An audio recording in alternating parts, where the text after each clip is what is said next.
اللہ رب العالمین کا شکر اور اس کا احسان ہے کہ رب العالمین نے آج کے اس مادہ پرست دور میں ہمیں توفیق عطا فرمائی کہ ہم اللہ کے گھر میں اللہ کے دین کے لیے اکٹھا ہوئے ہیں۔ رب العالمین ہم سب کی اس حاضری کو قبول فرمائے اور ہمارے گناہوں کا کفارہ بنائے، دنیا آخرت میں نجات کا ذریعہ بنائے۔ آمین تقبل یا رب العالمین۔ بعدہ انت بے شمار درود و سلام ہو اللہ کے بھیجے کامل رسول پر، خصوصاً آخر نبی رسول اللہ صلی اللہ علیہ وآلہ وسلم پر، جن کے ذریعے سے یہ محبوب اور مکمل دین ہم تک پہنچائے۔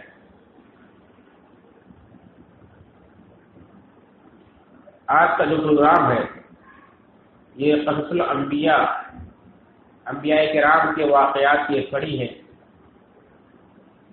اور آج کے بیان میں سیدنا موسیٰ علیہ السلام کا تذکرہ ہوگا۔ حضرت موسیٰ علیہ السلام یہ وہ پیغمبر ہیں کہ اللہ رب العالمین نے سب سے زیادہ قرآن کریم کے اندر اس کا تذکرہ کیا۔ قرآن کریم کی 114 سورتوں میں سے 46 سورتوں کے اندر ابراہیم علیہ السلام کا ذکر آیا ہے۔ اتنی سورتوں میں اور اتنا تفصیلی ذکر کسی نبی کا قرآن کریم کے اندر نہیں کیا گیا ہے۔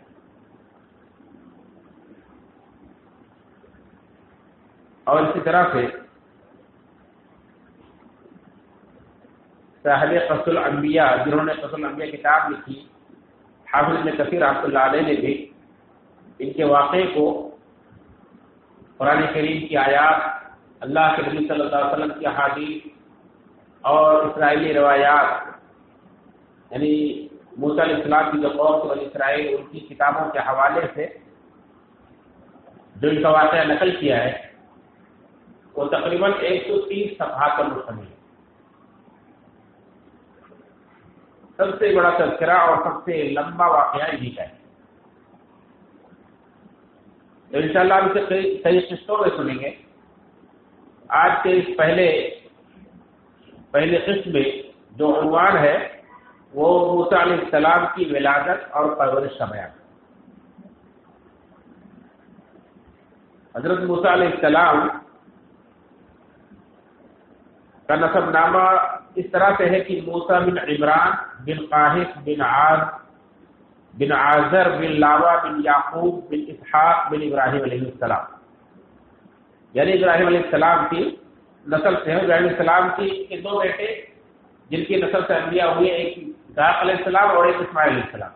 تو یہ اسحاق علیہ السلام کے نسل سے، یعنی اسحاق علیہ السلام کے بعد یعقوب علیہ السلام، یعقوب علیہ السلام کے بعد یوسف علیہ السلام، اور یوسف علیہ السلام جن کے تذکرے میں آپ سن چکے ہیں کہ انہوں نے اپنے پورے خاندان کو مصر میں بلا لیا تھا جب یہ غلام بنا کر بیچ دیے گئے تھے، اور پھر بعد میں انہیں اللہ رب العالمین نے تخت و تاج عطا کیے، تو انہوں نے اپنے پورے خاندان کو مصر میں بلا لیا تھا، جب سے بنی اسرائیل مصر کے اندر آباد، اور تقریباً 200-250 سالوں تک وہاں آباد رہے۔ اس درمیان میں ماحول چینج ہو گیا، ماحول تھوڑا بدل گیا۔ وہ مصری جو کبھی یوسف علیہ السلام کی وجہ سے ان کے خاندان کی عزت کرتے تھے، ان کے دین پر بھی چلتے تھے، دھیرے دھیرے عصبیت، شیطان نے عصبیت کے ذریعے سے انہیں ان کا دشمن بنا دیا۔ یہ تو باہر کے لوگ ہیں اور ہم یہاں کے اصل مالک۔ پھر کفر کا غلبہ ہوا اور بنی اسرائیل اس شیطانی حکومت کے غلام بن گئے۔ جس طرح سے بہت سارے علاقوں کے بادشاہوں کے لقب ہوا کرتے ہیں، جیسے روم کے بادشاہ کا لقب ہوا کرتا تھا قیصر، ایران کے بادشاہوں کا لقب کسرا، اور ترکی وغیرہ کے بادشاہوں کا لقب آغا، یا اس طرح سے ہوا کرتا تھا۔ خاقان وغیرہ بعد بعض علاقوں میں ہوا کرتا تھا. ایسے ہی مصر کے بادشاہوں کا بھی لقب ہوتا تھا فرعون. ان کا نام کچھ بھی رہے لیکن بادشاہ کا لقب ہوتا تھا فرعون. تو اس وقت جو فرعون حکومت کر رہا تھا، بعض مفسرین نے یہ بھی کہا ہے کہ موسیٰ علیہ السلام نے 2 فرعونوں کا زمانہ پایا ہے. ایک فرعون کے زمانے میں انہوں نے پرورش پائی جس کا نام ریان تھا، ریان بن ولید تھا. اور پھر دوسرا فرعون جب وہ چلے گئے وہاں سے نکل کر مدین، اور مدین سے لوٹ کر جب آئے نبی بن کر، تو اس وقت عمسیس نام کا بھی فرعون تھا. اس طرح سے موسیٰ علیہ السلام کو 2 فرعونوں کا زمانہ ملا. تو 200 سالوں کے بعد اللہ رب العالمین نے، تقریباً 200 سالوں کے بعد اللہ رب العالمین نے بنی اسرائیل کی اس بے کسی پر رحم کیا، اور ان کے صبر کے بدلے میں اللہ رب العالمین نے یہ ارادہ کیا کہ ان میں انہیں سرداری حکومت عطا کرے، ان کی غلامی کو ملوکیت سے، بادشاہ سے بدل دے، اور جو ظالم و جابر قوم ہے اسے نیست و نابود کر دے. تو اللہ رب العالمین نے موسیٰ علیہ السلام کو پیدا کیا. موسیٰ علیہ السلام کے تذکرے سے پہلے ایک بات اور ذکر کر دوں کہ محسن کہتے ہیں کہ اللہ رب العالمین نے موسیٰ علیہ السلام کا تذکرہ اتنا زیادہ قرآن کریم کے اندر کیوں کیا ہے. کسی نبی کا صرف بطور نام آ گیا ہے، ان کا تذکرہ صرف نام کے طور پر آ گیا، کسی کا مختصر آ گیا ہے، کہیں کسی کا ایک صورت میں آ گیا ہے. بہت سارے نبیوں کا اللہ نے ذکر بھی نہیں کیا ہے، لیکن موسیٰ علیہ السلام کا تذکرہ سب سے زیادہ اللہ رب العالمین نے کیا ہے. اس کے بارے میں مفسرین کہتے ہیں کہ آپ جب انبیاء کے واقعات کے حکمت اور اس کے مقصد پر آپ غور کریں گے تو آپ کو وجہ معلوم ہوگا. اللہ رب العالمین نے خود اس کو وجہ بتلائی ہے کہ انبیاء کے واقعات نبی کریم صلی اللہ علیہ وسلم کو سنائے کیوں گئے. نبی کریم صلی اللہ علیہ وسلم کی تو اپنی ڈیوٹی، اپنی ذمہ داری تھی کہ اللہ کے پیغام کو لوگوں تک پہنچائیں، لوگوں کو گمراہی سے نکال کر ہدایت کی طرف، روشنی کی طرف لائیں. تو پچھلے انبیاء کے واقعات کیوں سنائے جا رہے ہیں؟ اللہ نے فرمایا لِنُثَبِّتَ بِهِ فُؤَادَكَ، تاکہ نبی کریم صلی اللہ علیہ وسلم کو اس دعوت کے راستے میں جو پریشانیاں آئیں، جو رکاوٹیں آئیں، آپ انہیں بڑے صبر و ضبط کے ساتھ اس کا مقابلہ کر لیں گے. آپ کے دل کو اس سے قوت ملے، طاقت ملے. یہ دیکھو اللہ رب العالمین کے فلاں بندے نے اس طرح سے کیا ہے. جیسے آپ کو کوئی کام دیا جائے اور کہا جائے یہ کام کرو، آپ ہمت ہارنے لگے، نہیں مجھ سے نہیں ہو سکے گا. لیکن جب کہا جائے کہ دیکھو فلاں نے بھی کیا ہے، فلاں نے بھی کیا ہے، فلاں کے پاس تو اس سے بھی بڑی مشکل، اس سے بھی بڑا مہم تھا، انہوں نے سر کر لیا، تو پھر آپ کے اندر ہمت پیدا ہو جاتی ہے. ٹھیک ہے، پھر میں بھی کر سکتا ہوں. تو موسیٰ علیہ السلام کا تذکرہ اللہ رب العالمین نے زیادہ اس لیے کیا کہ موسیٰ علیہ السلام کے راستے میں حضرت محمد صلی اللہ علیہ وسلم کے مقابلے میں بہت زیادہ رکاوٹیں تھیں. اللہ کے پیغام کو پہنچانے کے لیے اور اپنے مشن میں کامیاب ہونے کے لیے بہت زیادہ رکاوٹیں تھیں. لیکن آخرکار اللہ رب نے جو فیصلہ ہے، جو اس کا دستور ہے، جو قانون ہے، وہ العاقبۃ للمتقین، انجام کار متقیوں کے لیے ہے. آخری فیصلہ متقیوں کے حق میں ہوتا ہے. اللہ نے جو وعدہ کیا کہ میں اپنے رسولوں اور ایمان والوں کی مدد کروں گا، وہ ہو کر رہا. جیسے موسیٰ علیہ السلام جس کے پاس گئے تھے دعوت سے جنہیں بھیجا جا رہا تھا، وہ وقت کا بہت بڑا بادشاہ ہے، اس کے پاس بہت بڑی طاقت ہے، جو انا رب الاعلیٰ کا دعوے دار ہے. میرے علاوہ تمہارا کوئی معبود نہیں، میں ہی تمہارا معبود، میں تمہارا سب سے بڑا معبود. اور وہ جو چاہتا تھا فیصلے کرتا تھا، کوئی اس فیصلے کو بدلنے والا، ٹالنے والا نہیں تھا. جبکہ نبی کریم صلی اللہ علیہ وسلم کے سامنے مکہ کے اندر ایسی کوئی حکومت نہیں تھی. وہاں کے لوگ بھی ظالم و جابر تھے، لیکن اس فرعون کے مقابلے میں بہت کم. اسی طرح سے موسیٰ علیہ السلام جس قوم کی طرف بھیجے گئے تھے، ان کی نگاہوں میں وہ ایک بہت بڑے مجرم تھے جو قتل کر کے وہاں سے نکلے تھے اور پھر لوٹ کر آئے تو انہیں دعوت دینے کی، جن کے قتل کا فیصلہ ہو چکا تھا فرعون کی طرف سے۔ ایسی حالت میں بھی انہوں نے اللہ کے پیغام کو پہنچایا، اور نبی کریم صلی اللہ علیہ وسلم کا معاملہ دیکھیں گے اس کے مقابلے میں، تو نبی کریم صلی اللہ علیہ وسلم کو لوگ صادق و امین کہہ کر پکارتے ہیں، آپ کے اوپر کسی بھی قسم کا کوئی الزام نہیں۔ یہ اور بات ہے کہ موسیٰ علیہ السلام حقیقت میں مجرم نہیں تھے، انہوں نے جان بوجھ کر ایسا نہیں کیا تھا کہ ان کے وہ کسی کو قتل کرے، لیکن ان کے ہاتھ سے قتل ہو گیا تھا۔ اسی طرح سے موسیٰ علیہ السلام کو اللہ کا پیغام پہنچانے کے ساتھ ساتھ بنی اسرائیل کو وہاں سے نکالنا بھی تھا، ان کو آزادی بھی دلانی تھی جو فرعون کے غلام ہو چکے تھے، لیکن نبی کریم صلی اللہ علیہ وسلم کو صرف اللہ کا پیغام پہنچانا تھا، ان کے اوپر ایسی کوئی دوسری ذمہ داری نہیں تھی۔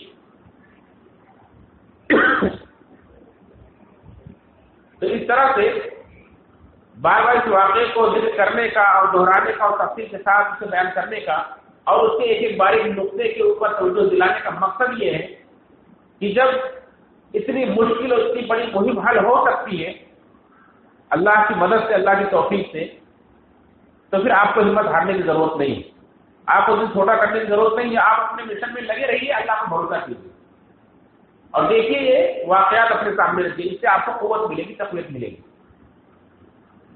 تو آپ جب موسیٰ علیہ السلام کا واقعہ سنیں گے تو صرف یوں ہی واقعہ اور کہانی سمجھ کر نہ سنتے چلے جائیں، بلکہ اس کے ایک نقطے پر غور کیجیے کہ اللہ رب العالمین نے کس طرح سے موسیٰ علیہ السلام کو ان کے مشن میں کامیاب کیا، اور صرف یہی نہیں کہ اللہ رب العالمین کے واقعے کو بیان کیا ہے، بلکہ ایک ایک باریک نقطے کو اللہ رب العالمین نے بیان کیا، نشاندہی کی۔ جبکہ قرآن کریم کے اندر ہم جانتے ہیں کہ جن چیزوں کی ضرورت نہیں ہوتی اس کا بیان نہیں کیا جاتا، جیسے کسی نبی کے والد کا نام کیا تھا، وہ پیدا کب ہوئی، کب وفات ہوئی، یہ سب سے بحث نہیں کی جاتی، کیونکہ اس سے جاننے نہ جاننے سے کوئی فرق نہیں پڑتا ہے۔ لیکن اس کے مقابلے میں ایک باریک سے باریک چھوٹی چیز کی طرف اللہ رب العالمین اشارہ کرتا ہے، یہ کام ہوا تو کیوں ہوا، میں نے اس میں ایسا کیا۔ موسیٰ علیہ السلام فرعون کے دربار میں گئے تو کیسے بن گئے، ہم نے موسیٰ علیہ السلام کے لیے ان کے دلوں میں محبت ڈال دی۔ اس طرح سے ایسے نقطوں پر ہمیں غور کرنا ہے تاکہ ہمیں اللہ کی قدرت کا پتہ چلے، اور جب ہم ایسی باتوں پر غور کریں گے تو ہمیں بھی اس کے اندر اللہ رب العالمین کی ذات پر، اس کی قدرت پر ہمارا ایمان، ہمارا یقین اور توکل اور بڑھے گا، اور ہمیں اس سے مدد ملے گی اور بہت ساری پریشانیاں ہماری دور ہو جائیں گی۔ تو اللہ رب العالمین نے سورۃ قصص کے اندر شروع سے موسیٰ علیہ السلام کا واقعہ اس طرح سے کیا ہے، اس طرح سے بیان کیا کہ طاسیم میم تلک آیات الکتاب المبین نتلو علیک من نبأ موسیٰ وفرعون بالحق لقوم یؤمنون۔ طاسیم میم یہ حروف مقطعات کہتے ہیں، جس کا معنی اللہ ہی کو بہتر معلوم ہے، اللہ کے نبی صلی اللہ علیہ وسلم نے صحابہ کرام نے نہیں بیان کیا۔ اللہ نے فرمایا کہ یہ کتاب مبین کی آیات ہیں، نتلو علیک من نبأ موسیٰ وفرعون بالحق لقوم یؤمنون، ہم تمہیں پڑھ کر سناتے ہیں، ہم تم پر تلاوت کرتے ہیں موسیٰ اور فرعون کے واقعے کو حق کے ساتھ، ایمان والوں کے لیے، اس قوم کے لیے جو ایمان لائے۔ صحیح واقعہ، بالکل درست واقعہ، حق واقعہ ہم آپ کے سامنے پڑھ کر سناتے ہیں۔ اور پھر اللہ رب العالمین نے وہاں کا نقشہ کھینچا کہ ان فرعون علا فی الارض وجعل اہلها شیعا یستضعف طائفة منهم یذبح ابناءهم ویستحیی نساءهم انه کان من المفسدین۔ اس طرح سے اللہ رب العالمین نے تفصیل کے ساتھ سورۃ قصص کے اندر بیان کیا ہے، ورنہ کہیں بہت ساری جگہوں پر تفصیل اللہ رب العالمین نے ذکر کر دیا، جیسے کہ اس سے پہلے میں نے جو آیت پڑھی سورۃ مریم کی، وذکر فی کتاب موسیٰ انہ کان مخلصا وکان رسولا نبیا، کتاب کے اندر موسیٰ کا بھی ذکر کرو جو مخلص تھے اور رسول تھے، نبی تھے۔ وَنَادَيْنَاهُ مِنْ جَانِبِ الطُّورِ الْأَيْمَنِ، اور ہم نے انہیں پکارا طور پہاڑ کے دائیں جانب سے، وَقَرَّبْنَاهُ نَجِيًّا، اور ہم نے ان سے بات کرنے کے لیے، سرگوشی کرنے کے لیے انہیں قریب کیا۔ وَوَهَبْنَا لَهُ مِن رَّحْمَتِنَا أَخَاهُ هَارُونَ نَبِيًّا، اور ہم نے انہیں اپنی رحمت کے طور پر ہارون جیسا بھائی دیا۔ ہارون علیہ السلام کو اللہ رب العالمین نے اپنی رحمت قرار دیا کہ موسیٰ علیہ السلام گھبرا رہے تھے، ڈر رہے تھے کہ میں اس قوم کے اندر کیسے جاؤں تیرا پیغام پہنچانے کے لیے، جس قوم کے اندر میں قتل کر کے آیا ہوں اور وہاں کے لوگوں نے میرے قتل کا فیصلہ سنا دیا ہے، میں تو ان کی نگاہوں میں مجرم ہوں۔ تو اللہ رب العالمین نے کہا کہ جاؤ، تمہیں کچھ نہیں ہوگا، میں تمہارے ساتھ میں ہوں۔ تو کہا کہ اچھا ٹھیک ہے، پھر میرے بھائی ہارون کو بھی میرا ساتھی بنا دیا۔ اللہ رب العالمین نے ان کی دعا وہی قبول کی اور موسیٰ علیہ السلام کے ساتھ ہارون کو بھی نبی بنا دیا۔ یہ اللہ کی رحمت تھی جو فوری طور پر موسیٰ علیہ السلام کو اللہ رب العالمین نے عطا کیا ہے، وزیر کے طور پر، ان کے دستے بازو کے طور پر۔ تو یہاں دیکھیے اللہ رب العالمین نے دو تین خاص چیزوں کا ذکر کیا ہے، تفصیل نہیں ہے۔ موسیٰ علیہ السلام کی تعریف کی ہے کہ بڑے مخلص تھے، رسول تھے، نبی تھے، اور طور پہاڑ پر جو اللہ رب العالمین نے انہیں پکارا، ان سے بات کی، وہاں نبوت عطا کی، اس کا ذکر کیا، اور اس کے بعد رحمت کے طور پر ان کے بھائی حضرت ہارون علیہ السلام کو اللہ رب العالمین نے نبی بنایا، اس کا ذکر کیا، اور پھر بات ختم ہو گئی۔ لیکن سورہ قصص کے اندر اللہ رب العالمین نے بہت تفصیل کے ساتھ بیان کیا ہے، اس میں شروع سے بیان کیا ہے، اگر آپ پڑھیں گے تو بہت ساری باتیں وہاں سے معلوم ہوں۔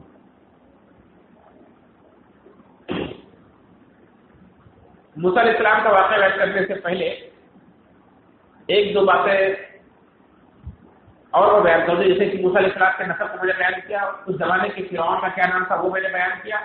موسیٰ علیہ السلام کی والدہ، حالانکہ ان کے نام سے کچھ لینا دینا نہیں ہے، لیکن شروع میں بطور یاد دہانی کہ میں تذکرہ کر دوں کہ ان کا نام ایارخا یا ایارخت بتایا گیا ہے۔ اسی طرح سے ان کے واقعے میں آپ فرعون کی بیوی کا بھی نام سن لیجیے، کا نام آسیہ تھا، اور قرآن کریم میں اللہ رب العالمین نے ان کا تذکرہ اپنی نیک بندی کے طور پر کیا ہے سورۃ تحریم کے اندر، اس کے بارے میں۔ یہ آسیہ کون تھی، ان کے بارے میں بتایا جاتا ہے کہ یہ اس زمانے میں جو فرعون تھا، ریان نام جس کا تھا، ریان بن ولید، یہ اس کی پڑپوتی تھی، یعنی ان کے دادا کی، اس زمانے کا فرعون ریان ان کے دادا کا والد تھا۔ ایک بات یہ بھی کہی گئی ہے کہ یہ آسیہ بنی اسرائیل میں سے تھی، اور اس سے میں موسیٰ علیہ السلام کی پھوپھی لگتی تھی، جنہوں نے موسیٰ علیہ السلام کو لے کر پالا تھا۔ یہ چند باتیں تھی جو خاص ناموں کے تعلق سے ہیں۔ پھر اللہ رب العالمین نے موسیٰ علیہ السلام کے تذکرے سے پہلے فرعون کے بارے میں فرمایا کہ فرعون کیسا تھا۔ جس فرعون کے بعد موسیٰ علیہ السلام کو بھیجا اللہ رب العالمین نے، وہ کتنا ظالم و جابر تھا، اور کس طرح کے ہتھ کنڈے اپناتا تھا بنی اسرائیل کو اپنا غلام بنائے رکھنے کے لیے۔ فرمایا کہ زمین کے اندر اپنی بڑائی چاہتا تھا، علا فی الارض ان فرعون علا فی الارض، زمین کے اندر اپنی بڑائی اور اپنی حکومت، اپنی سرداری چاہتا تھا، فساد مچاتا تھا، میرے آگے کسی کی نہ چلے، جیسا کہ قرآن کریم کے کئی مقامات پر ہے کہ انا ربکم الاعلی، اس نے کہا ما لکم من الہ غیری، میرے علاوہ تمہارا کوئی معبود نہیں ہے، میں ہی تمہارا معبود ہوں۔ موسیٰ علیہ السلام نے دعوت دی تو اس نے کہا کہ میرے علاوہ تمہارے علاوہ کوئی معبود نہیں جانتا ہوا، لہٰذا جو میری یہ بات نہیں مانے گا میں اس کے ہاتھ سے کٹوا دوں گا۔ اس طرح سے بیلا فیصلے سناتا تھا، اور وہ بنی اسرائیل جسے غلام بنا کے رکھا تھا، وہ کیا کرتا تھا انہیں کمزور رکھنے کے لیے اللہ نے فرمایا وہاں کے لوگوں کے اندر فرقہ پرستی کرتا تھا، گروپ میں ٹولے بانٹ کے رکھا تھا، یہ ہمارے ہیں اور یہ غیر ہے۔ اس کے ذریعے سے ظالم کامیاب ہوتا ہے، اور اس کے بعد انہیں کمزور رکھنے کے لیے طائفۃ منھم، ان میں سے ایک گروہ کو کمزور رکھنے کے لیے ایک چال چلتا تھا، یذبح ابناءہم ویستحیی نساءہم، ان کے مردوں کو قتل کر دیتا تھا، ذبح کر دیتا تھا، عورتوں کو زندہ رکھتا ہے، ان کی تعداد بڑھنے نہ پائے، کبھی ہمارے اوپر حاوی نہ ہونے پائے، اس لیے یہ چال چلتا تھا، یہ حربہ اپناتا تھا۔ لیکن دیکھیں یہ ساری تدبیریں اس کی گھڑی کی گھڑی رہے گی جو اللہ رب العالمین نے اپنی چال چلی۔ اللہ نے فرمایا ہے وَمَكَرُوا وَمَكَرَ اللَّهُ وَاللَّهُ خَيْرُ الْمَاكِرِينَ، انہوں نے بھی چال چلی، اللہ نے بھی چال چلی، اور اللہ تعالیٰ سب سے بہتر چال چلنے والا ہے۔ اللہ رب العالمین کی چال کے آگے کسی کی چال نہیں چلتی۔ یہ چاہتے تھے میری حکومت ہمیشہ قائم رہے، میں ان کے اوپر حاوی رہوں، یہ میرے نیچے ہمیشہ جھکتے رہیں، کمزور بنتے رہیں، اس لیے مردوں کی تعداد بڑھنے نہیں دیتا۔ پتہ لگاتا گھر میں اگر لڑکا پیدا ہوا ہے تو قتل کر دو، لڑکیاں پیدا ہوئی ہیں تو چھوڑ دو، یہ ہمارے کام آئے گی، ہماری خدمت کریں گے، غلامی کریں گی، اس سے کوئی خطرہ نہیں، مردوں کی تعداد نہیں بڑھنی چاہیے ورنہ یہ ہمارے اوپر حاوی ہو جائیں گے۔ ایک تو انہیں کمزور رکھنے کے لیے بھی کرتا تھا، اور دوسرے ایک اور خاص موقع پر اس نے کیا تھا، ایک خاص تدبیر سے موسیٰ علیہ السلام پیدا نہ ہونے پائے، اس لیے بھی اس نے کیا تھا۔ دونوں وجہوں سے اس نے یہ حکم لاگو کر رکھا تھا۔ جیسے جب بنی اسرائیل نے شکایت کی کہ سارے مردوں کو ہم قتل کر دیں گے، صرف عورتیں ہی عورتیں زندہ رہیں گی، تو بہت سارے کام تو ایسے ہیں صرف مردوں سے ہو سکتے ہیں، مرد نہیں ملیں گے تو ہم کس سے کام لیں گے، غلامی کس سے کروائیں گے، پھر تو ہمیں خود اپنے ہاتھوں سے اپنے کام کرنے پڑیں گے۔ تو انہوں نے اس قانون کو بدل دیا اور کہا کہ نہیں، ہم ایک سال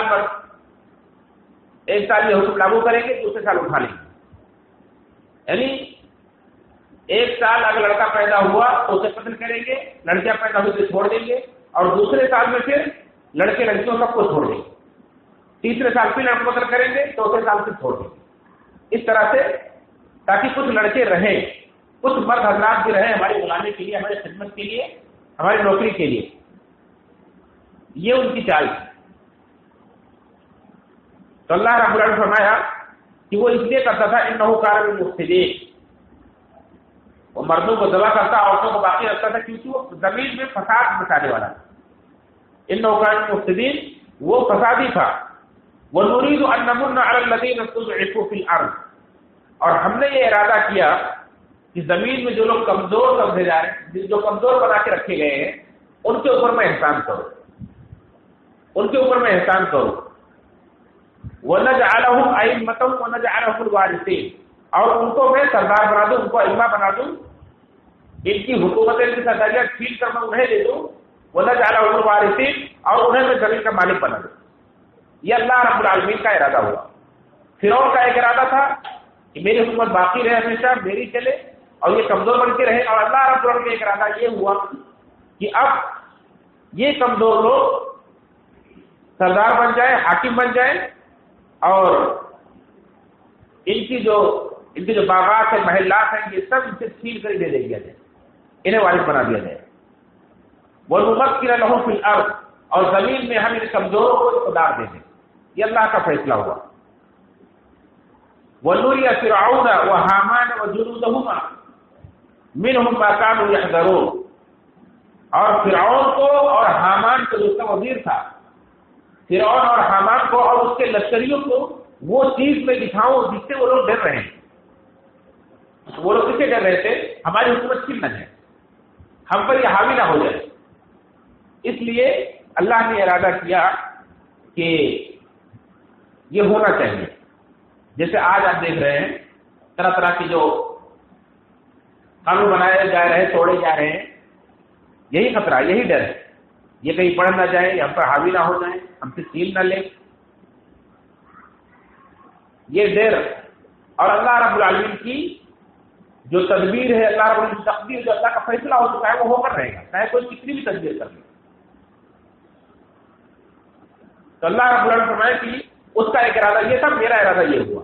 اب آگے کیا ہوا، اللہ رب العالمین کے ارادے میں کیسے کامیاب ہوا، اور پھر اور ساری مکر، ساری سازشیں کیسے دھری رہ گئی، آپ اس کو آگے تفصیل سے سنیے۔ کہ ایک تو اسے خوف تھا، اور دوسرا یہ بتایا جا رہا ہے کہ یہ خوف کیوں تھا فرعون۔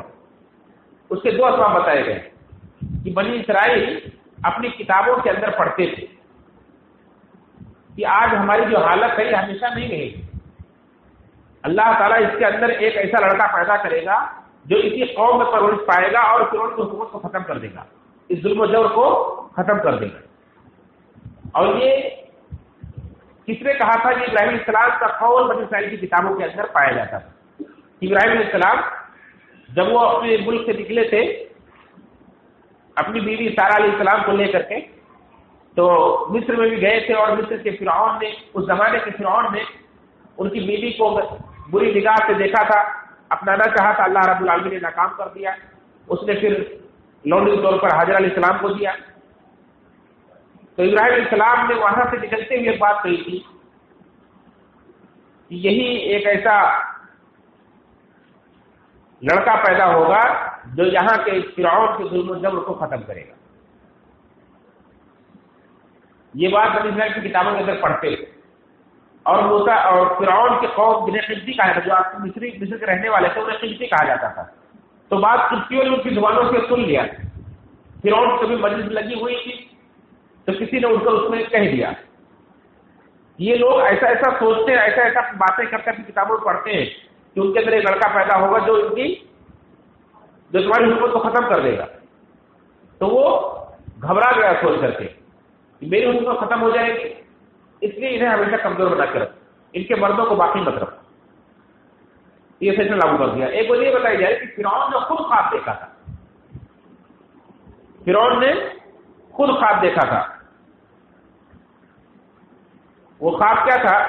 اس نے خواب میں دیکھا کہ بیت المقدس سے ایک آگ آئی اور اس آگ نے مصر کے سارے محلات, سارے باغات سب کچھ جلا کر راکھ کر دیے, لیکن بنی اسرائیلیوں کے کسی بھی گھر کو نہیں چھوا, وہ سب کے سب باقی رہ گئے. اس نے سارے عالموں کو, نزولیوں کو, سب کو جمع کیا اور اس سے پوچھا کیا بات, خواب کی تعبیر کیا ہے؟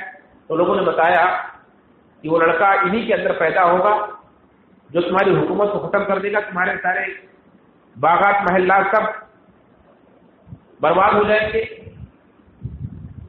تو فرعون نے پھر یہ حکم دیا کہ آج کے بعد سے پھر اس کے اندر جو بھی لڑکا پیدا ہو اسے قتل کر دیا جائے. اس نے بہت سارے لوگوں کو مقرر کر دیا, کچھ مردوں کو, کچھ عورتوں کو مقرر کر دیا کہ جہاں بھی تمہیں کوئی حاملہ عورت نظر آئے تو اس کے پیچھے لگ جاؤ, جب تک کہ وہ بچہ جنم نہیں دیتی اس پہ نگاہ رکھو.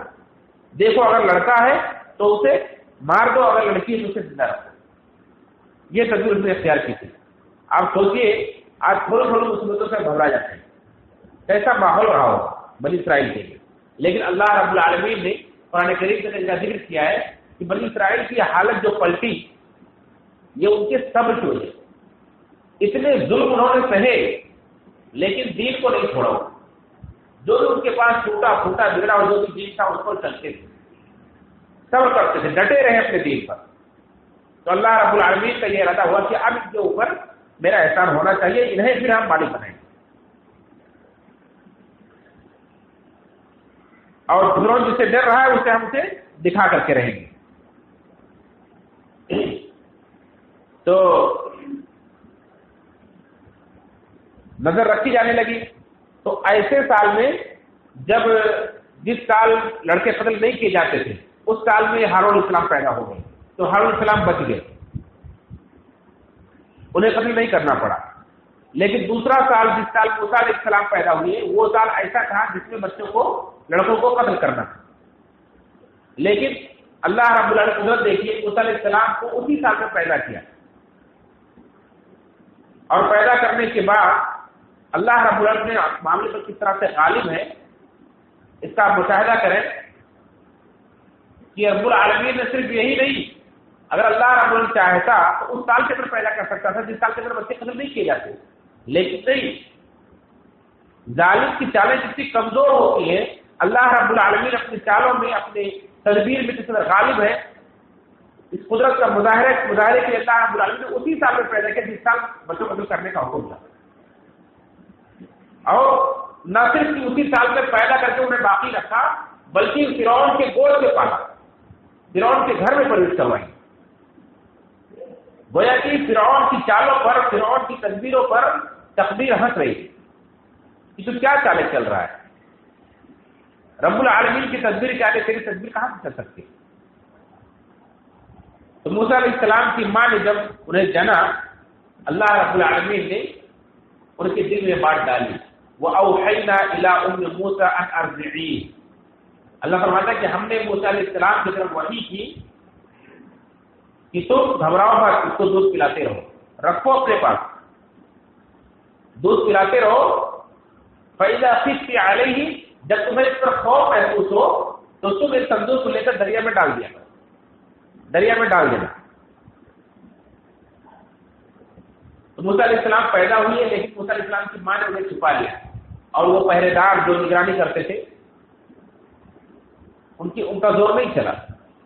جس طرح سے اللہ کے نبی صلی اللہ علیہ وسلم کو ہجرت کی رات میں آپ کے گھر کے سامنے پہرا دیتے رہے لوگ، اور اللہ کے نبی صلی اللہ علیہ وسلم ہجرت پر نکل گئے، تو یہ پہرے دار پہرا دیتے رہے، لیکن موسیٰ علیہ السلام پیدا ہو گئے، اور پیدا ہو کے اپنی والدہ کا دودھ بھی پی رہے، لیکن وہ انہیں مدد نہیں کر سکے، کیونکہ اللہ رب العالمین کی حفاظت ہے۔ اللہ نے فرمایا کہ ہم نے موسیٰ علیہ السلام کی ماں کے دل میں بات ڈالی، موسیٰ علیہ السلام کی ماں کی طرف ہم نے وحی کی۔ اب یہ وحی وہ وحی نہیں ہے کہ جس سے اللہ تعالیٰ اپنے بندوں کو نمود الخلق عطا کرتا ہے، بلکہ یہ وحی ایسی ہے جو دل میں بات ڈال دی جاتی ہے، پختہ ہو جاتی ہے اور پکی ہو جاتی ہے، آدمی اس پر عمل کرتا ہے، لیکن اسے محسوس نہیں ہوتا کہ اللہ نے مجھے بات سکھائی، بس خیالات دل میں پیدا ہو گئے، یہاں ایسا ایسا تبدیل کرنا چاہیے۔ جیسے مکھیوں کے بارے میں، شہد کی مکھیوں کے بارے میں اللہ نے فرمایا کہ ہم نے شہد کی مکھی کو وحی کی ہے کہ تو اس طرح سے جنگلوں میں جا، کٹیوں میں گھر بنا، پہاڑوں میں گھر بنا، اور پھولوں کا رس چوس کے لا اور شہد جمع کر۔ یہ اللہ کی سکھائی ہوئی تعلیم سے کر رہی ہے، تو کیا مکھیاں رسول اور نبی نہیں ہیں؟ لیکن اللہ کی دی ہوئی تعلیم، اللہ کی دی ہوئی حکمت کے ذریعے سے یہ کام انجام دیتی ہے۔ ایسے موسیٰ علیہ السلام کے دل میں اللہ رب العالمین نے بات ڈالی۔ یہاں بدلانا مقصد یہی ہے کہ ہم بہت سارے کام جو سنتے ہیں یہ اتفاق سے ایسا ہو گیا، کوئی کام اتفاق سے نہیں ہوتا ہے، کوئی بھی کام اتفاق سے نہیں ہوتا ہے، اللہ رب العالمین کی مرضی اس میں شامل ہوتی ہے۔ یہی بات اگر ہم جان لیں تو ہم اپنے ہر کامیابی پر، ہر کامرانی پر، ہر جگہ اللہ ہی کا نام لیں گے۔ الحمدللہ یہ کام اللہ کے فضل سے ہو گیا۔ ہم جب کسی مصیبت میں پھنستے ہیں تو پورا زور لگا لیتے ہیں، کوشش کر لیتے ہیں، اس کے بعد کہتے ہیں جب آگے اللہ جو چاہے گا وہی ہوگا، ہم سے جو ہو سکا ہم نے کیا، اب آگے اگر اللہ چاہے گا تو ایسا ہوگا۔ یعنی ابھی تک اللہ کے نہیں چاہنے سے ہمارے کوششوں سے ہوتا تھا، ہماری کوششیں کرنے کے باوجود بھی جب تک اللہ نہیں چاہے گا تب تک کچھ نہیں ہوگا، جو کچھ ہوگا اللہ کے فضل سے ہوگا۔ ہاں، ہم سے جو کچھ بن سکتا تھا ہم نے کیا، اگر اللہ نے چاہا تو ہماری کوششیں رنگ لائیں گی۔ اب آگے ہمیں کچھ سجائی نہیں دے رہا، ہم نہیں کر سکتے ہیں، آگے اللہ رب العالمین کی جو مرضی ہوگی وہ ہو کر رہے گا۔ یہ طریقہ کار ہو گیا، اللہ رب العالمین سے بندے کا تعلق ہونا چاہیے۔ تو موسیٰ علیہ السلام کے ماں کے دل میں اللہ رب العالمین نے بات ڈالی، انہیں سکھائی کہ اپنے بچے کو دودھ پلاؤ۔ مفسر کہتے ہیں کہ وہ ایک صندوق انہوں نے بنایا، اور صندوق بنا کر کے اس کے اندر انہیں رکھ دیا، اور ان کے گھر کے پیچھے دریا بہتا تھا، اس دریا میں وہ صندوق کو چھوڑ دیا، لیکن ایک رسی چپکے سے اس میں لگا دی اور کنارے باندھ کے رکھتی تھی۔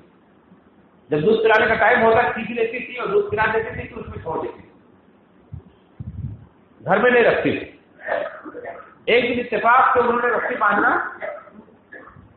باندھنا وہ بھول گئی اور صندوق بہ کر چلا گیا۔ لیکن جب صندوق بہ کر جانے لگا، ظاہر سی بات ہے ماں کا دل گھبرائے گا، ماں ڈرے گی، شور مچائے گی، واویلا کرے گی، لیکن اللہ رب العالمین نے فرمایا کہ اس موقع پر بھی ابراہیم السلام، اس موقع پر بھی موسیٰ علیہ السلام کی ماں کو ہم نے ڈھارس دی، ہم نے ان کے دل کو روکا، انہیں صبر کرنے کی توفیق دی۔ تو انہیں یہ حکمت سکھائی۔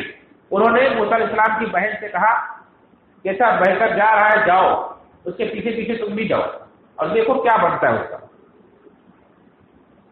تو شور واویلا کرنے کے بجائے یا اسے پکڑنے کی کوئی کوشش تدبیر کرنے کے بجائے چھوڑ دیا، اللہ کے حوالے کر دیا، اور بہن سے کہا کہ جاؤ چپکے سے پیچھے سے دور سے دیکھتے رہنا کہ صندوق کہاں جاتا ہے، کس کے ہاتھ لگتا ہے، اس کے ساتھ کیا معاملہ ہوتا ہے۔ ایک یہ تفسیر کے اندر ہے، لیکن اللہ رب العالمین نے قرآن کریم کے اندر جو سرکار نے ذکر کیا ہے وہ یہ ذکر کیا ہے کہ اے موسیٰ کی ماں، تم موسیٰ علیہ السلام کو دودھ پلاؤ، لیکن جب تمہیں خوف محسوس ہو کہ اب میں نہیں بچا پاؤں گی، اب لوگ قتل کر دیں گے، تو تم سے دریا میں ڈال دو۔ تو موسیٰ علیہ السلام کی ماں کے ہاتھ سے غلطی سے وہ نہیں چھوٹ گئے تھے، بلکہ موسیٰ علیہ السلام کی ماں نے اس میں ڈالا تھا اللہ کے حکم سے، اور ڈال کر کے پھر اللہ نے بھروسہ کیا اور ان سے کہا کہ جاؤ دیکھتی رہو کیا ہوتا ہے۔ وہ بہن دور سے اس پر نظر رکھتی تھی اور اس طرح سے چلتی تھی کہ کسی کو محسوس نہ ہو کہ میں اس صندوق کا پیچھا کر رہی ہوں۔ اس طرح سے اس نے یہ انداز اختیار کر کے اس کی خبر رکھی۔ وہ صندوق بہتا ہوا پھر فرعون کے دربار میں پہنچا، فرعون کے محل کے پاس پہنچا، اور فرعون کے محل کی لونڈیوں نے اس صندوق کو باہر نکالا، اور باہر نکالنے کے بعد ان کی ضرورت نہیں اسے کھولے، وہ رانی کے دربار میں لے گئی۔ بعض مفسرین نے یہ بھی بات کہی ہے کہ یا غالباً اہل کتاب کی کتابوں کے اندر یہ لکھا ہوا ہے کہ فرعون کی بیٹی نے نکالا جس کا نام دربا تھا، لیکن اکثر مفسرین نے یہ بات کہی کہ فرعون کی بیوی کی لونڈیوں نے نکالا تھا، اور وہ نکال کر کے فرعون کی بیوی کے پاس لے گئی۔ فرعون کی بیوی نے جب وہ صندوق کھولا تو انہیں اس سے محبت ہو گئی، اور محبت پڑھتے محبت میں پکار اٹھی، یہ تو بڑا پیارا بچہ ہے، اور قرۃ عین لی ولک، فرعون کو کہنے لگے اسے قتل مت کرو، اسے مت مارو، یہ ہمارے اور آپ کی آنکھوں میں ٹھنڈک ہوگی۔ قالت امرأۃ فرعون قرۃ عین لی ولک، فرعون کی بیوی نے کہا کہ یہ ہمارے اور آپ کے آنکھوں میں ٹھنڈک ہوگی، اسے دیکھ کر ہمیں اچھا لگے، تو بہت پیارا بچہ ہے۔ عسى ان ينفعنا، ہو سکتا ہے کہ ہمیں اس کے ذریعے سے کچھ نفع حاصل ہو، ہمارے لیے آگے چل کر یہ مفید بنے، اور نتخذه ولدا، یا ہم سے اپنی اولاد بنا لیں گے، اپنا لڑکا بنا لیں گے۔ وهم لا يشعرون، انہیں شعور بھی نہیں ہوا، وہ سوچ بھی نہیں سکے، اس کا ان کا ذہن بھی نہیں گیا کہ کہیں ایسا تو نہیں کہ یہی بچہ جو ہماری حکومت ختم کرنے والا ہے۔ یہ کیوں ہوا؟ یہ اللہ کی تدبیر سے ہوا، ان کا ذہن جا سکتا تھا۔ یہی بات سوچنی ہے، غور کرنی کہ اللہ رب العالمین سے معاملے پر اپنی تدبیر پر کیسے غالب ہے، اور کس طرح سے اللہ رب العالمین معاملے کو، بگڑے ہوئے معاملے کو بنا دیتا ہے۔ دوسری اللہ نے فرمایا ہے وَأَلْقَيْتُ عَلَيْكَ مَحَبَّةً مِّنِّي، موسیٰ علیہ السلام کو اللہ نے اپنا انعام گناتے ہوئے اپنی نوازشوں کو ذکر کرتے فرمایا کہ موسیٰ ہم نے تمہارے اوپر محبت ڈال دی، وَأَلْقَيْتُ عَلَيْكَ مَحَبَّةً مِّنِّي۔ ہو سکتا تھا کہ بچہ جو بچوں کو دشمن بنا ہوا تھا، بچوں کو دشمن بنا ہوا تھا کہ قتل کرواتا تھا، دیکھتے ہی اسے اس کے کان کھڑے ہو جاتے، ڈر جاتا کہ یہی تو نہیں وہ بچہ جو ہماری حکومت ختم کرنے والا ہے، اور قتل کروا دیتا، لیکن نہیں، اس کے بجائے اسے اس بچے سے محبت ہو گئی۔ کیوں ایسا ہوا؟ اللہ کی ڈالی ہوئی محبت کی وجہ سے۔ وَأَلْقَيْتُ عَلَيْكَ مَحَبَّةً مِّنِّي، اللہ نے فیصلہ کیا کہ محبت کرنی ہے، فرعون اور اس کی بیوی محبت کرے گی، محبت اللہ نے ڈالی تھی، اور ان کے دل میں محبت پیدا ہو گئی۔ انہوں نے اسے اپنے آنکھوں کی ٹھنڈک اور اپنے لیے مفید اور ایک اپنا اولاد سمجھ کے اپنے گود میں رکھ لیا اور پال لیا۔ یہی بات مفسر نے کہی کہ فرعون کی بیوی کے دل میں محبت بیٹھ گئی، انہوں نے کہا کہ ہماری یہ آنکھوں کی ٹھنڈک ہے، لیکن فرعون ناراض ہی رہا، مگر قتل کرنے کی جرات نہیں کر سکا، اس کا ذہن اس طرف نہیں گیا، شعور نہیں گیا وہاں، مگر وہ اسے اپنے لیے نفع بخش بھی نہیں مانتا تھا، کہتا تمہارے آنکھوں میں ٹھنڈک ہو سکتی ہے، میری آنکھوں میں نہیں، تمہارے لیے مفید ہو سکتا ہے، میرے لیے نہیں۔ اور اس سے ایک مسئلہ نکالا ہے کہ آدمی کے اپنے کہے ہوئے الفاظ بھی اس پر اثر انداز ہوتے ہیں۔ جب اس نے یہ کہا اپنی زبان سے تو اللہ نے واقعی اس کے لیے مفید نہیں بنایا۔ اگر کہہ دیتا کہ ہاں میرے آنکھوں میں ٹھنڈک ہوگی، میرے لیے مفید ہوگا، تو اللہ تعالیٰ اس کے لیے بھی مفید بنا دیتا، لیکن اس نے انکار کیا۔ تو اس طرح سے اسے ایک اور چیز معلوم ہوئی کہ اللہ رب العالمین کی کسی نعمت کو کبھی حقارت کی نگاہ سے نہیں دیکھنا چاہیے، ورنہ وہ چیز آدمی کے لیے اللہ تعالیٰ اس کو اس سے محروم بھی کر دیتا ہے۔ اللہ کے نبی صلی اللہ علیہ وسلم نے ہمیں بہت چھوٹی چھوٹی باتوں کے لیے تعلیم دی کہ آپ کھانا کھا رہے ہیں اپنے گھر میں، کھانا کھاتے وقت بھی جب آپ کھانا کھائیں تو کھانا اگر آپ کے سامنے جو آیا ہے پسند ہے کھا لو، نہیں پسند ہے ہاتھ اٹھا لو، نکل جاؤ، کھانے میں عیب مت لگاؤ۔ کتنی بڑی بات ہے۔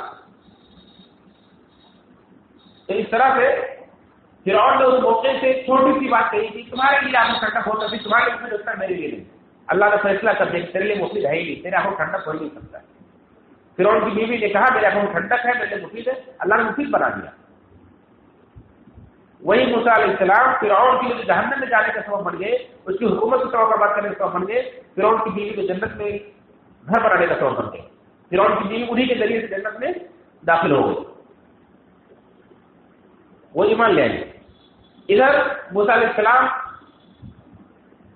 فرعون کے دربار میں پہنچ گئے اللہ رب العالمین کی حکمت و تقدیر سے، اور جب موسیٰ علیہ السلام کی ماں کا یہ حال ہے، اللہ نے اس کو بھی بیان کیا کہ وہ اصبح فؤاد ام موسیٰ فارغا، موسیٰ علیہ السلام کی ماں کا دل پوری طرح سے خالی ہو چکا، یعنی دنیا کی ہر محبت اور سب کچھ سارے ٹیمپٹیشن بھول کر بس موسیٰ علیہ السلام کی فکر سے بھر گیا، اس کے دل میں صرف ایک ہی بات تھی، موسیٰ علیہ السلام میرا بچہ کہاں گیا؟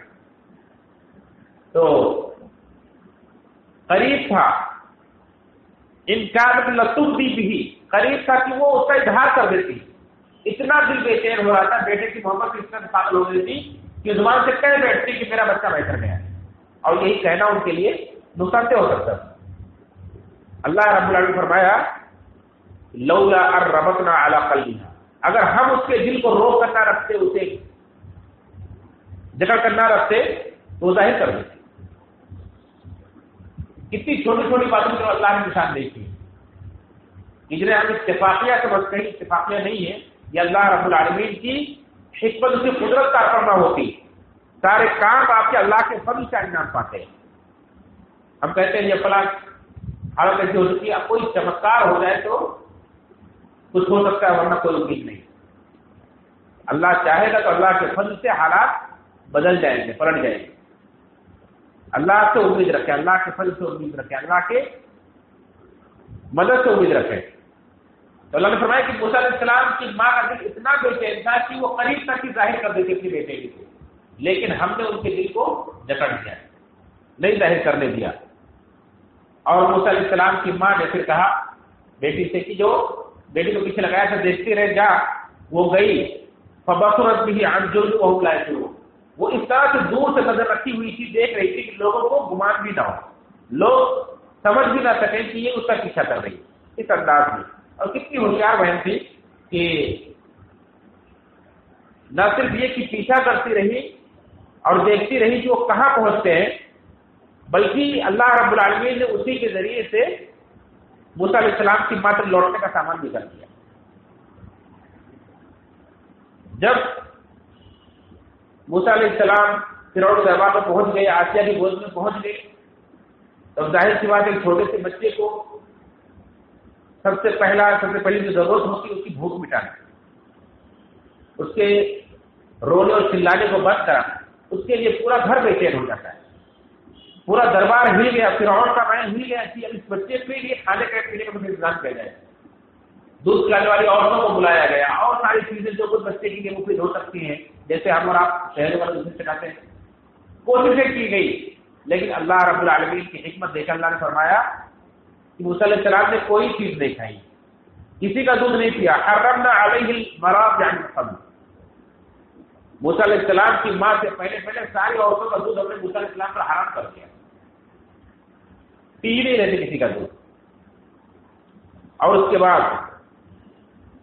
جب دیکھا کہ محل کے اندر افرا تفری ہے، بچے کو دودھ پلانے کے لیے سب انتظامات کی جا رہے ہیں لیکن سب فیل ہو رہے ہیں، بچے کو بازار میں لے کر گھومنے لگے، کوئی بھی عورت مل جائے جو بھی اسے دودھ پلا دے، کچھ کرا دے، اس کا پیٹ بھر دے، اسے انعامات سے نوازا جائے گا، لیکن موسیٰ علیہ السلام کسی کا دودھ نہیں پیے۔ لڑکی نے دیکھا تو کہا هل ادلکم علی اہل بیت یکفلونہ، کیا ایک گھر میں تمہیں نہ بتاؤں جو اس بچے کی کفالت کرے، اسے سنبھالے اور اس کے لیے بڑے خیر خواہ ہوں گے۔ اب بھی لوگوں کے ساتھ کھڑے ہو سکتے تھے، تجھے کیسے معلوم کہ وہ اس کے لیے خیر خواہ ہو سکتے ہیں اور وہ اس کو کفالت بھی کر ہی سکتی تھے، پال ہی سکتے ہیں، کہیں یہ وہی تو بنی اسرائیل کا بچہ نہیں ہے؟ لیکن نہیں، اللہ رب العالمین نے وہاں بھی بچا لیا۔ لڑکی نے کہا کہ میں ایک گھر جانتی ہوں، اگر وہاں اس بچے کو دیا جائے تو تھوڑا سا دودھ پی سکتے ہیں، وہ عورت بڑی اچھی ہے اور بادشاہ کے نام و اکرام کے لیے وہ کرے گی ایسا کام، ان کی خیر خواہی کرے گی۔ اب مرتا کیا نہ کرتا، انہیں تو بچے کو خاموش کرانا، اس کا پیٹ بھرنا تھا، بولے چلو ان کے گھر پہ لے کر گئے، اور موسیٰ علیہ السلام اپنی ماں کا دودھ پہنچ دیا، لوگ سب کچھ بھول کر کے خوش ہو گئے فرعون کے دربار میں موسیٰ علیہ السلام کی ماں کو بلایا گیا. آسیہ بڑی خوش ہوئی. انہوں نے کہا کہ آپ یہی محل میں ٹھہرے, آپ کا پورا انتظام یہاں رہنے کا کیا جائے گا, آپ بچے کو پالیں دودھ پلائیں. ایسی محبت اللہ نے ڈال دی, انہیں اس کے سوا کچھ یاد ہی نہیں رہا. اس خطرے کی طرف ان کا دھیان ہی نہیں گیا کہ جس خطرے کی وجہ سے وہ بچوں کو کروا رہے ہیں شہر بھر میں. یہ اللہ کی حکمت ہے, اللہ کی تدبیر ہے, جس پر ہمارا اور آپ کا اگر ایمان ہو جائے تو ہم ساری ٹینشن ساری پریشانی سے آزاد ہو سکتے ہیں. لیکن یہ اس وقت ہوگا جو ہمارے اعمال کو ایسے ہوں گے تو ہم سوچیں گے اللہ کی طرف پلٹنے کے لیے, اللہ رب العالمین پر صحیح معنوں میں بھروسہ کرنے کے لیے اللہ کو پہچاننا ضروری ہے. اپنے رب کی قدرت کو ہم پہچانیں. جب موسیٰ علیہ السلام کی ماں وہیں میں آئی, انہوں نے دودھ پلایا, تو آسیہ نے انہیں ان سے وہاں رہنے کی درخواست کی, تو انہوں نے کہا کہ نہیں میں یہاں نہیں رہ سکتی ہوں, میں یہاں نہیں رہ سکتی ہوں, میرے پاس شوہر ہیں, دوسرے میرے بچے ہیں, میرا گھر ہے, وہ سب کون سنبھالے گا, میرے علاوہ کون سنبھال سکتا ہے. آپ اگر کہیں کہ بچے کو اپنے گھر لے جا کر کے پال سکتی ہوں, اس سے کوئی نقصان نہیں پہنچاؤں گی. آپ کو بچے سے ایسی محبت تھی کہ انہیں بس کسی بھی طرح کے بچے کو پالنا تھا. کہا ٹھیک ہے, آپ کو پورا معاوضہ دیا جائے گا. اور موسیٰ علیہ السلام کی پرورش موسیٰ علیہ السلام کے ماں کی گود میں ہونے لگی, اور خرچہ بھی فرعون کے محل سے آنے لگا. یہ اللہ رب العالمین نے انتظام کیا. اللہ نے فرمایا کہ یہ ہم نے اس پروگرام بنایا تھا, یہ ہم نے تدبیر کی تھی کہ ہم موسیٰ علیہ السلام کی ماں کو ہم نے وعدہ کیا تھا کہ تم دودھ پلاؤ, جب تم دیرو گی دریا میں ڈال دینا, ہم اسے دوبارہ تمہارے پاس لوٹا دیں گے. اور ہوا, موسیٰ علیہ السلام کی ماں کی گود سے پل بڑھ کر جوان ہو گئے. اب جب موسیٰ علیہ السلام پلے بڑھے جوان ہوئے, اللہ رب العالمین نے انہیں وہ حکمت, وہ دانائی, وہ علم, وہ سوجھ بوجھ عطا کی جو نبیوں کو اللہ تعالیٰ عطا کرتا ہے نبوت دینے سے پہلے. اللہ نے فرمایا وَلَمَّا بَلَغَ أَشُدَّهُ آتَيْنَاهُ حُكْمًا وَعِلْمًا وَكَذَلِكَ نَجْزِي الْمُحْسِنِينَ. جب وہ طاقتور ہو گئے, جوان ہو گئے, تو ہم نے انہیں علم عطا کیا اور انہیں رشد عطا کیا, حکمت عطا کی اور سوجھ بوجھ عطا کیا, علم عطا کیا. وَكَذَلِكَ نَجْزِي الْمُحْسِنِينَ, نیک لوگوں کو, محسنین کو ہم اسی طرح سے عطا کرتے ہیں. جو اللہ کے خیرخواہ بندے ہوتے ہیں, جو لوگوں کے لیے مفید ہوتے ہیں, اللہ تعالیٰ انہیں اسی طرح سے سوجھ بوجھ دیتا ہے. لوگوں کی رہنمائی کے لیے الگ الگ دن چنتا ہے, انہیں اس طرح سے سوجھ بوجھ دیتا ہے. تو موسیٰ علیہ السلام ایک سمجھدار اور باعلم باحکمت نوجوان کی حیثیت سے معاشرے میں رہنے لگے, اور ان کی وجہ سے فرعون کے منہ بولے بیٹے کہے جا رہے ہیں. ان کی وجہ سے موسیٰ علیہ السلام کی ماں جو ایک بنی اسرائیل کی فرد تھی, انہوں نے دودھ پلایا تھا, ان کا رشتہ بھی جڑ جاتا ہے فرعون سے, اور بنی اسرائیلیوں کو تھوڑی سی راحت بھی مل جاتی ہے, ان کے بھی تھوڑے سینے چوڑے ہو جاتے ہیں کہ اب ہم ان کے رشتے دار ہیں. موسیٰ علیہ السلام بے فکر ہو کر مصر کے اندر گھومتے ہیں, اور ایک ایسے وقت میں نکلتے ہیں وَدَخَلَ الْمَدِينَةَ عَلَىٰ حِينِ غَفْلَةٍ. اللہ نے فرمایا کہ ایک غفلت کے ٹائم پر موسیٰ علیہ السلام مصر میں گھوم رہے تھے, کہیں نکلے تھے. اور غفلت کا وقت کون سا تھا؟ کسی نے کہا کہ دوپہر کا وقت تھا جب لوگ قیلولہ کر رہے ہوتے, کسی نے کہا کہ وہ رات کا وقت تھا, مغرب اور عشاء کے درمیان کا وقت تھا. ٹہل رہے تھے, گھوم رہے تھے کہ ان کی نظر پڑی فوجد من اهلها فوجد فيها رجلان يقتتلان. دیکھا کہ ایک جگہ دو آدمی آپس میں لڑ رہے, جھگڑ رہے. تو انہوں نے کیا کیا, اس کے قریب گئے, دیکھا دو آدمی جھگڑ رہے ہیں. ایک آدمی نے پکارا کہ ایک موسیٰ علیہ السلام کی قوم سے تھا, یعنی بنی اسرائیل سے تھا, اور ایک قبطی تھا فرعون کی قوم سے تھا. تو موسیٰ علیہ السلام کی قوم سے جو تھا اسرائیلی, اس نے پکارا کیا ہے موسیٰ میری مدد کرو, دیکھو مجھے مار رہا ہے. اب موسیٰ علیہ السلام گئے اور جھگڑا چھڑانے کے لیے اس کو ایک گھوسا مارا کہ جھگڑا ختم ہو جائے, لیکن وہی وہ آدمی ڈھیر ہو گیا, ختم ہو گیا. ایک مکہ مارنے کے ساتھ وہ آدمی مر گیا. موسیٰ علیہ السلام ڈر گئے کہ یہ تو میرا ارادہ نہیں تھا, یہ تو شیطانی عمل ہے. ایک چھوٹے سے جھگڑے پر ایک آدمی کی جان لے لینا یہ کوئی عقل مندی کا کام نہیں ہے. اور انہیں احساس ہو کہ اللہ نے مجھے بہت پاور دیا ہے, مجھے طاقت دی. وہی وعدہ کیا کہ آج سے میں اس کا غلط استعمال نہیں کروں گا, میں ظلم میں اس کا استعمال نہیں کروں گا. اس سے ہمیں سبق ملتا ہے کہ ہمیں اللہ رب العالمین جو بھی صلاحیت دے اسے مفید کاموں میں استعمال کرنا چاہیے. بہت سارے لوگ بہت اچھا دماغ رکھتے ہیں, لیکن وہ تصویریں ایسی بناتے ہیں, ٹیکنیک ایسی بناتے ہیں کہ لوگوں کی گھروں میں چوریاں کریں, اسی کو وہ لوگوں کے لیے مفید بھی بنا سکتے ہیں. جس ذہن سے انسان لوگوں کی تجویزیاں کھولنے کی تدبیر بنا سکتا ہے، بم بنانے کی تدبیر بنا سکتا ہے، لوگوں کو نقصان پہنچانے کی چیزیں، لوگوں کو فائدہ پہنچانے کی چیزیں بھی بنا سکتا ہے. تو جو بھی اللہ تعالیٰ صلاحیت دے اس کا صحیح استعمال کرنا چاہیے. اللہ کے نبی صلی اللہ علیہ وسلم کی حدیث ہے کہ خیر الناس انفعهم، لوگوں میں سب سے بہتر وہ ہے جو لوگوں کے لیے نفع بخشے. انسان کو لوگوں کے لیے یہ سوچنا چاہیے کہ مجھ سے لوگوں کو فائدہ کیا ہو سکتا ہے. میرے دماغ بہت چلتا ہے، میں کسی کو ٹوپی پہنا سکتا ہوں، کسی کو بیوقوف بنا سکتا ہوں. تو اب لوگ اس کا اس طرح استعمال کرتے ہیں کہ لوگوں کو بیوقوف بناتے پھرتے ہیں، لوگوں کو ٹھگ لیتے ہیں اور سمجھتے ہیں کہ میں کامیاب ہوں گا. طرح طرح کے ہتھ کنڈے اپنا کر، چمتکار دکھا کر کے اور نظر بندی کر کے لوگوں کو بیوقوف بنا دیتے ہیں، لوگوں کا عقیدہ ایمان بھی خراب کرتے ہیں اور اس کے بعد دنیا میں لوٹ لیتے ہیں، عزت بھی لوٹ لیتے ہیں. اللہ نے علم دیا ہے تو کہ علم کا غلط استعمال کر کے لوگوں کے عقیدے خراب کرتے ہیں. نہیں، اللہ رب العالمین کی دی ہوئی نعمتوں اور صلاحیتوں کا صحیح استعمال لوگوں کے فائدے میں استعمال کرنا چاہیے. اس نعمت کا بھی اللہ تعالیٰ کا حساب دینا ہے، اللہ تعالیٰ کے یہاں حساب دینا پڑے گا. تو موسیٰ علیہ السلام کو جب یہ احساس ہوا کہ میرے پاس اللہ نے بہت طاقت دی ہے تو کہا اب میں کسی ظالم کی مدد نہیں کروں گا، میں اسے غلط کام میں استعمال نہیں کروں گا. لیکن رات تو نکل گئی چپکے سے، صرف ایک آدمی نے دیکھا تھا. فَأَصْبَحَ فِي الْمَدِينَةِ خَائِفًا يَتَرَقَّبُ. موسیٰ علیہ السلام جب صبح تھی، صبح جب نکلے تو ڈرے ہوئے تھے، میرے ہاتھ سے قتل ہو گیا ہے، مرڈر ہو گیا ہے، صبح بات پھیلے گی، لوگ دیکھیں گے لاش تو کیا ہوگا. خَائِفًا يَتَرَقَّبُ، ڈرے ہوئے تھے اور پتہ لگا رہے تھے کہ اس کا کیا انجام ہوتا ہے، کیا فیصلہ کیا جاتا ہے. لیکن کوئی بات ابھی تک نہیں ہوئی تھی کہ دیکھا وہی آدمی رات والا وہ بنی اسرائیلی پھر ایک آدمی سے لڑ رہا ہے، ایک قبطی سے پھر لڑ رہا ہے. فَإِذَا الَّذِي اسْتَنْصَرَهُ بِالْأَمْسِ يَسْتَصْرِخُ، دیکھا کل جو جھگڑا کیا تھا آج بھی جھگڑا کر رہا، پھر پکار رہا ہے، آؤ میری مدد کرو، میری مدد کرو. موسیٰ علیہ السلام نے کہا کہ تو انک لغوی مبین، تو بڑا ہی گمراہ آدمی، فسادی ہے، بگاڑی، تو بڑی ہی بگاڑ کرنے والا آدمی.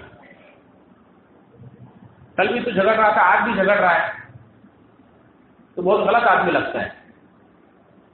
اور آگے بڑھے تاکہ جھگڑا چھڑائے اور اس کو پکڑے. کس کو پکڑے؟ جو دونوں کا دشمن تھا. قرآن کریم کی آیت ہے کہ جو دونوں کا دشمن تھا اس کو پکڑنے کے لیے موسیٰ علیہ السلام آگے بڑھے. اور دونوں کا دشمن سے مراد یہ بھی ہو سکتا ہے کہ موسیٰ علیہ السلام کا اور فرعون کا، یہ موسیٰ علیہ السلام اور اس بنی اسرائیل سے اس شخص کا، دونوں کا دشمن یعنی قبطی کو پکڑنے کے لیے آگے بڑھے تھے. اور یہ بھی مطلب ہو سکتا ہے کہ دونوں کا دشمن تھا یعنی کل جس کو مارے تھے اس کا بھی دشمن اور آج جس سے لڑ رہا ہے اس کا بھی دشمن، دونوں کا دشمن یعنی وہ اسرائیلی ہے، اس کو پکڑنے کے لیے آگے بڑھے. تو اس نے جب یہ محسوس کیا کہ مجھے پکڑنے آ رہے ہیں، لیکن اگر محسن نے یہی بات کہی کہ قبطی کو پکڑنے کے لیے آگے بڑھے، لیکن ڈانٹا اس کو تھا اسرائیل والے کو کہ تو غلط لگ رہا ہے، تو بڑا غوی ہے. تو اسے لگا کہ مجھے مارنے آ رہے ہیں اور مجھے پکڑیں گے، تو اس کے منہ سے نکل گیا. اس نے کہا ہے موسیٰ تم جیسے کل ایک آدمی کو مار دیتے، آج مجھے مارنا چاہتے ہو، تم تو زمین میں فساد مچانا چاہتے ہو. اب اس کے منہ سے یہ بات نکلی اور اس قبطی نے سنی، بات جنگل میں آگ کی طرف پھیل گئی، فرعون کے دربار تک پہنچ گئی کہ کل رات میں جو مرڈر ہوا تھا وہ موسیٰ علیہ السلام کے ہاتھوں ہوا. اب وہاں فوراً فیصلے سنائے گئے، انہیں پکڑ کر دربار میں حاضر کیا جائے اور اس کو جان کے بدلے میں انہیں قتل کیا جائے، کیونکہ وہ قبطی فرعون کے قوم کا آدمی، بنی اسرائیل کے آدمی بچوں کو تو خود ہی قتل کرواتا تھا، ان کی کوئی قیمت نہیں. لیکن ایک قبطی قتل ہوا ہے، اس کے بدلے موسیٰ علیہ السلام قتل ہونا پڑے گا. تو اللہ نے فرمایا وَجَاءَ رَجُلٌ أَقْصَى الْمَدِينَةِ يَسْعَىٰ. یہ فیصلہ جیسے ہوا، موسیٰ علیہ السلام ابھی ڈیرے گھبرائے گھوم رہے تھے کہ ایک آدمی دوڑتا ہوا شہر کے کنارے سے بھاگتا ہوا آیا اور اس نے کہا کہ موسیٰ تمہارے قتل کا فیصلہ ہو چکا ہے، میں تمہارا بڑا خیر خواہ ہوں، میری بات مانو اور یہاں سے نکل جاؤ. اور اسی حالت میں موسیٰ علیہ السلام مصر چھوڑ دیتے ہیں اور وہاں سے نکل جاتے ہیں. اور وہاں سے نکلنے کے بعد پھر مدین پہنچتے اس کا واقعہ انشاءاللہ اگلے درس میں آپ سنیں گے. اللہ رب العالمین ہم سب کو اس واقعے سے زیادہ سے زیادہ عبرت و سبق لینے کی توفیق فرمائے. اس میں قدم قدم پر اللہ رب العالمین کی قدرت کا بیان ہے، اللہ کے حکمت کی تدبیروں کا بیان ہے، تاکہ بندے اللہ کے حکمت و تدبیروں کو سمجھیں اور اس پر کما کو ایمان لائیں اور دنیا کے فکر اور ٹینشن سے آزاد ہو کر اللہ کے دین کی خدمت پر لگے، اللہ کے دین پر چلیں تو ان کا کوئی کچھ نہیں بگاڑ سکتا ہے۔ اللہ رب العالمین ہم سب کو اسی طرح سے اللہ کے حکموں پر چلنے کو فرمائے اور ہمارے سارے مشکلات پریشانیوں کو آسان فرمائے۔ آمین تقبل یا رب العالمین۔